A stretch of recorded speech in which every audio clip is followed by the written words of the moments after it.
Right, time to get serious with one of our trademark crash tests. This is essential viewing for anyone about to buy a second-hand car. Ah, the classifieds, the start of many a dream. Who hasn't convinced themselves they need an old Bentley Turbo R, or a cheap Lotus Elise, or even an ex-Jimmy Greaves BMW 7 Series? But the reality is, most people end up homing in on the more sensible option, a good, honest, reliable family hatch. In fact, there's one for sale right here at a bargain price, and frankly, I'd be daft not to buy it. So I'm going to. Ford Focus, 72,000 miles, petrol, one careful lady owner, non-smoker, deal. Result, I've got this clean Ford Focus, good colour, really looks the part, ex-reg 2000 plate, at an irresistible price of £2,000. Life is good. Except, you know when they play music like this, something bad's about to happen.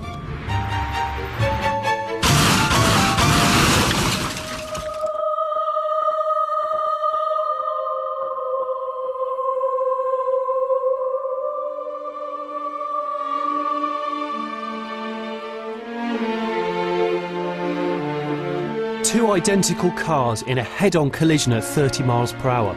The other car crashed as nature intended, with the crumple zones working effectively to absorb the crash energy. There's a strong likelihood the passengers could simply dust themselves down and walk away. But with mine it was a different story. My car has performed substantially worse. I mean, look at the intrusion inside the cabin here. My knees are up to my chin nearly, and the front of the car looks like it's been constructed of old crisp packets. If it wasn't for the magic of television, I might not be talking to you right now. So what's the difference? Why did my car do so badly compared to the other one? My car may have looked perfect, but it was once an insurance write-off and was repaired with what the experts call severe economic restraint. Now hang on, let's go back and see where things went wrong.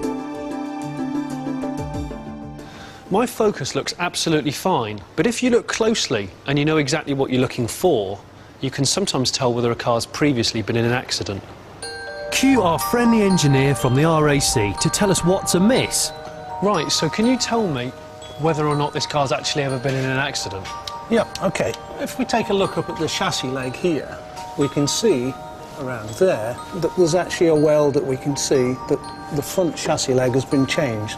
Also, the main concern I have here is that looking up the side of the chassis there, it looks as though it's been repaired with filler, which is obviously not a structural repair and not acceptable. What sort of accident has it previously been involved in?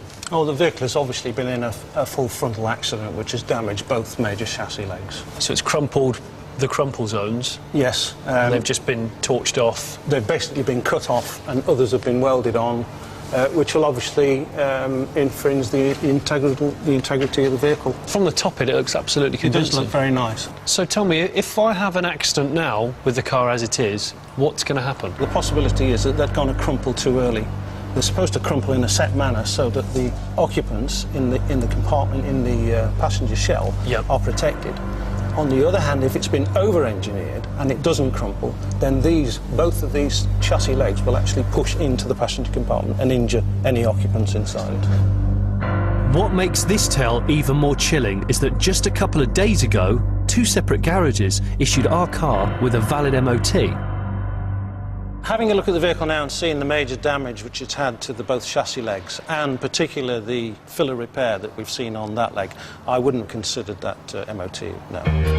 The car was deemed fit for the road, even though it's not fit to crash.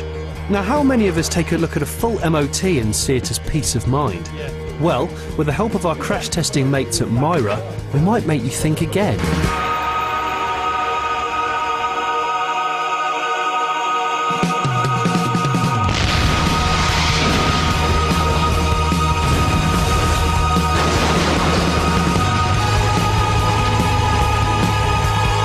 The forces involved, even at this relatively slow speed, are absolutely sickening.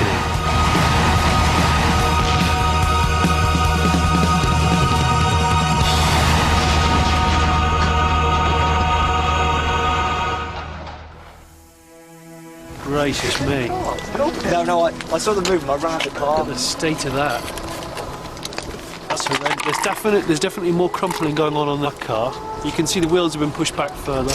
Right, I'm going to get in and demonstrate to you what it would be like if I was in the crash.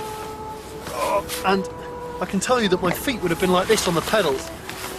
And as you can see, assuming I actually survived, I'd probably be crippled for life.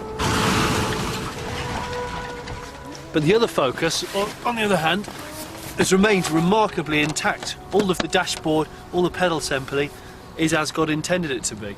And the experts tell me that my Focus crumpled some 3.5 inches extra. That extra intrusion into the cabin is the difference between walking away and being wheeled away. So what can be done? Well, clearly you need to check a car's history before buying, which is pretty easy. By simply picking up the phone and paying about £30, you can get a comprehensive vehicle identity check, and all you need is the registration number. A company like HPI will tell you whether or not the car's ever had any outstanding finance on it, whether it's ever been declared a full write-off, whether it's unfit for resale, or whether it's ever been nicked. The numbers are frightening. Every day they identify 30 cars for sale that are actually stolen.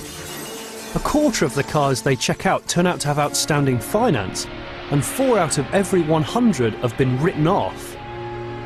For the phone numbers of these different services, check out the Fifth Gear website. This car was actually for sale a couple of weeks ago. Now, I don't usually buy into all this scaremongery stuff, but it is genuinely shocking to think that if it weren't for the sake of one phone call, some family could be driving around in that car as we speak.